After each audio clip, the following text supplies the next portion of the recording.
हाँ जी, तो हमसे यहाँ पर सवाल में ये कहा गया है कि एक यूनिफॉर्म तो rigid ring of radius R है और उसका मास m है। उसको हम लोगों ने बेसिकली एक हमारे पास नॉन कंडक्टिंग तो फ्रिक्शनलेस हॉरिजॉन्टल हम लोग टेबल टॉप पर रखे हुए हैं, ठीक है। और वहां पर आपके पास मैग्नेटिक फील्ड बेसिकली यूनिफॉर्म है, हॉरिजॉन्टल डायरेक्शन में B है, ठीक है। और उस रिंग में हम लोग ने बेसिकली तो करंट डाला है, और कितना करंट डाला है, जो कि बेसिकली तो मिनिमम जो करंट रिक्वायर्ड है मतलब कि आपके पास जो टू फ्लिप द रिंग उसका डबल मिनिमम करंट जो रिक्वायर्ड है आपके पास टू फ्लिप द रिंग उसका डबल मतलब करंट डाला है, ठीक है। तो हमें बताना है कि नॉर्मल रिएक्शन फोर्स बताना है फ्रॉम द टेबल टॉप ये रिंग पर कितना नॉर्मल रिएक्शन फोर्स लगा रहा होगा immediately after the current is switched on, तब करंट को ऑन करेंगे उस टाइम पर, ठीक है। तो हम लोग बेसिकली जब अच्छा तो आई मिनिमम करंट वो होगा कितना,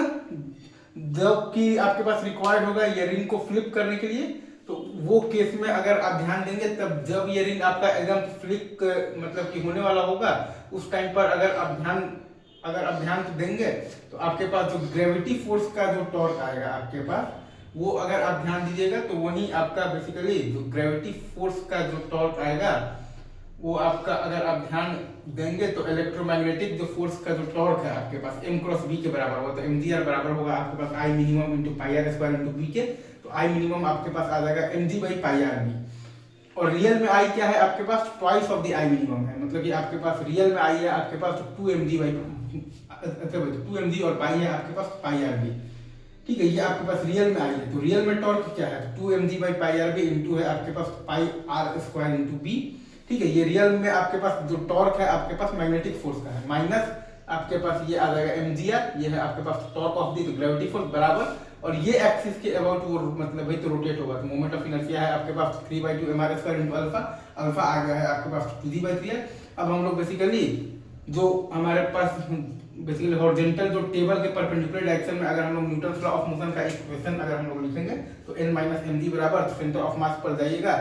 तो आपके पास आ जाएगा m into 2g/3 into r 2mg/3, तो n आपके पास आ जाएगा 5mg/3, ठीक है। वो तो खैर आप समझ गए। और ये I मिनिमम हमने निकाला है कि ग्रेविटी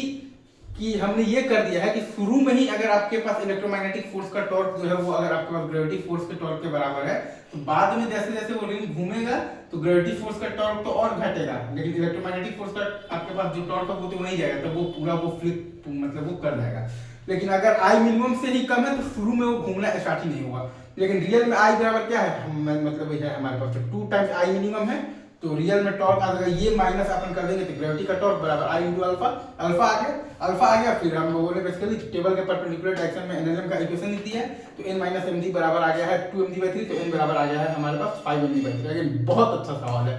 5 पॉइंट तो मजा आएगा। चलिए ठीक है, आगे बढ़ते हैं मोर।